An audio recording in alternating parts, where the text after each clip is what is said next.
تو گدا ہوں اپنے کریم کا، میرا دین پا رہا ہے نہ نہیں۔ تھوڑی دیر توجہ کرنا اور سننا، وفاداری جو ہوتی ہے نا تھوڑی دیر کی، دیکھو نا حضرت بلال نے وفا کی تھی۔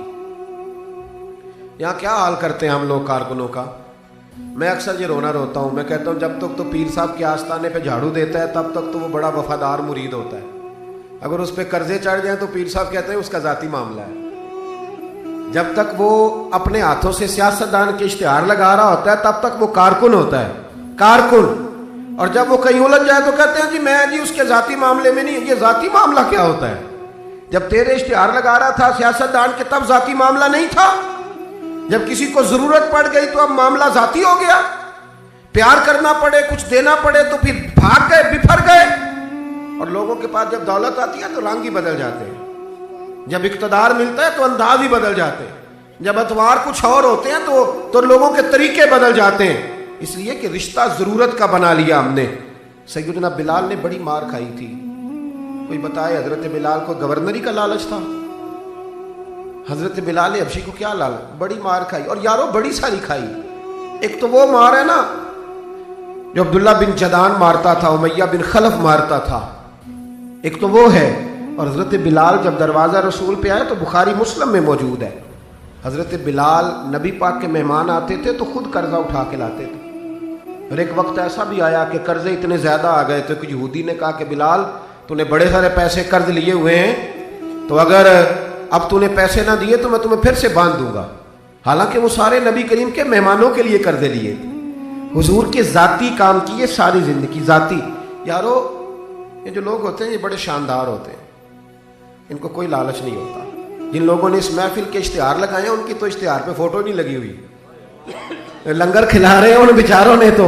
وہ ایک نقیب محفل ملتان میں نا ایک دفعہ پیار چلتا ہے نا دوستوں سے، مجھے غصہ بڑا کم آتا ہے تو کبھی آ جائے تو وہ چلو آ بھی جاتا ہے، اب یہ بھی مسئلہ ہے۔ وہ بار بار کہہ رہے تھے لوگوں سے تسی ہاتھ نہیں چک دے، تسی بڑے بے ذوق ہو، تسی میں یاد رہو گے۔ میں کیا چپ کر جا، تو کوئی نظر نیاز لینی، یہ سارے مفت آئے نہیں، یہ زیادہ قیمتی ہیں، یہ فری آئے ہیں، بڑی مہربانی، اللہ آپ کو جزا۔ سنیں جی میرے بھائی، یہ دیکھیں نا جن لوگوں نے جو درخواست لے کے گیا تھا تھانے جلسے کی اجازت کی، اس کا تو نام ہی نہیں چھپا، لیکن یہ لوگ بڑے قیمتی ہوتے ہیں۔ ہم کرتے یہ ہیں کہ ان کو نا ہم ضائع کر دیتے ہیں۔ چاہیے اب ہماری مسجد میں جب محفل میلاد ہوتی ہے تو جس نے 1.5 لاکھ دیا نا وہ اسٹیج پہ بیٹھا ہے، اور جس نے سارا سال مسجد میں جھاڑو دیا اس کو میلاد والے دن کسی نے پوچھا ہی نہیں، حالانکہ اس بندے کی صدارت میں جلسہ ہونا چاہیے تھا جو روزانہ مسجد میں جھاڑو دیتا ہے، اس کی صدارت ہونی چاہیے تھی تاکہ پتہ چلے کہ رسول اللہ کے غلام میلاد کے موسم میں غریبوں کو عزت عطا کرتے ہیں۔ لیکن ہم نکل جاتے ہیں، ہمارا ماحول نہیں، مزاج نہیں۔ حضرت بلال نے نوکری کی، سارا دن نبی کریم کے کام کرتے، سارا دن۔ تھوڑا سا ٹائم بچ جاتا نا، کہتے حضور کوئی حکم تو نہیں؟ ملا رومی نے لکھا کوئی حکم تو نہیں؟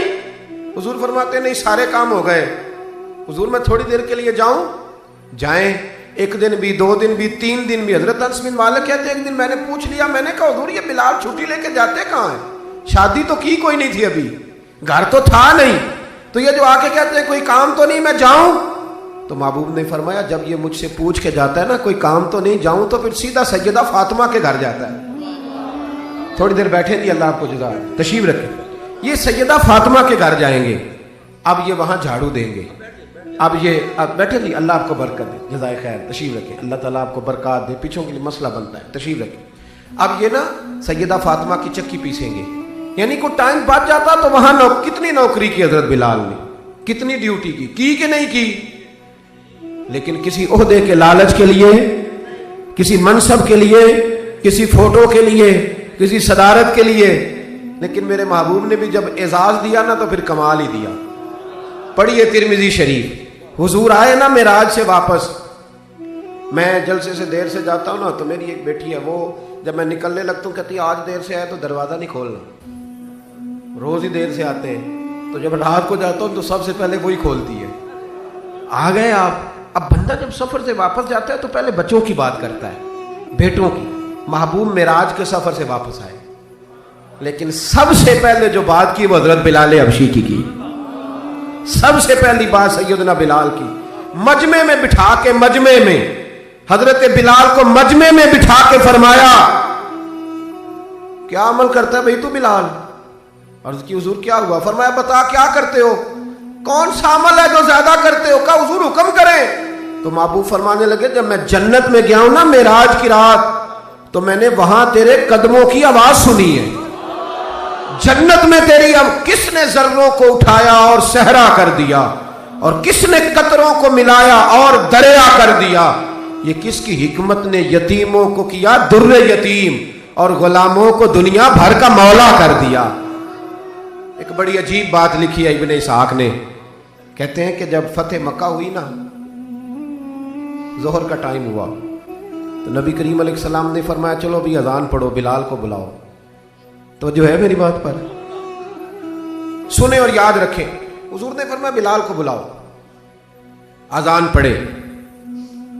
تو ایک شخص نے حضور کے کان میں مشورہ دیا کہ یا رسول اللہ صلی اللہ علیہ وسلم، کافر تو پہلے ہی سارے جل گئے، مر گئے، فتح مکہ ہے، تو کچھ لوگ حضرت بلال کے بڑے دشمن ہیں، تو یا رسول اللہ صلی اللہ علیہ وسلم بلال یہ ہمیشہ پڑھتا ہے، وہی پڑھیں گے، تو آج نہ کسی اور کی ڈیوٹی نہ لگائیں اذان پڑھنے کی، فتح مکہ کا موقع ہے، چلو کوئی اور پڑھ دے۔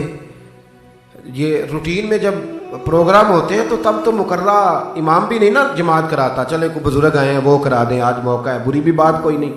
جس نے مشورہ دیا خلوص کے ساتھ دیا، حضور کوئی اور نہ آج پڑھ دے۔ لیکن میرے محبوب نے جو جواب دیا وہ بڑا قیمتی تھا۔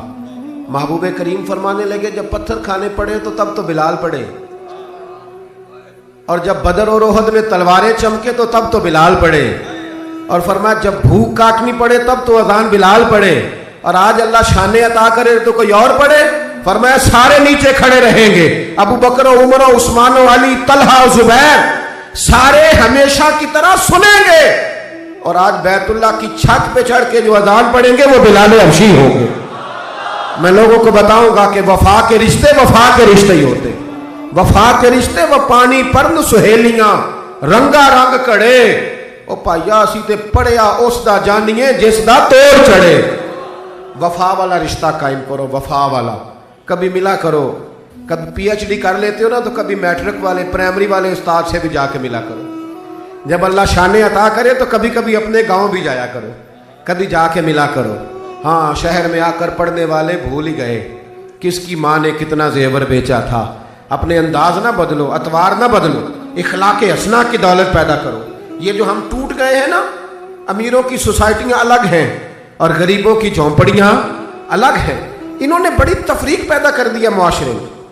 لوگ تو جنازے پڑھنے چھوڑ گئے ایک دوسرے کے، لوگوں کاٹ دیا، جس کے پاس پیسے زیادہ آئے، اپنے بھائی کی بچی غریب بیٹھی ہے رشتے کے لیے، اس کو وہ رشتے ڈھونڈ رہا ہے، کہہ رہا میرا کوئی میرے اسٹیٹس کے لوگوں میں رشتہ کرا دو، تو رشتے والے نے کہا وہ تیرا اپنے بھائی کی بھی تو بیٹیاں نا، تو وہاں کر لے۔ کہتا نہیں وہ جب شادی کرے گا نا تو میں تعاون کروں گا۔ تو تعاون تو بھائی کوئی اور بھی طرز کھا کے کر ہی دیتا ہے، اور بھی کو کر دیتا ہے۔ تو وہ والا رنگ اختیار کر جو اللہ رسول نے تجھے عطا فرمایا ہے۔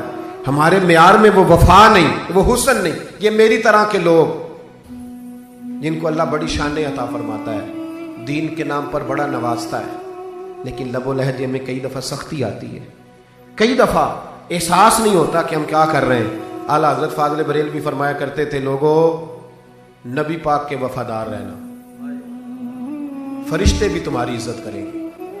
کیا فرمایا؟ کہنے لگے فرشتے بھی کرتے ہیں تعظیم میری، فدا ہو کہ ان پر یہ عزت ملی ہے۔ اکرام کرنا، کبھی بھی اپنے نفس کو نصیحت کر رہا ہوں،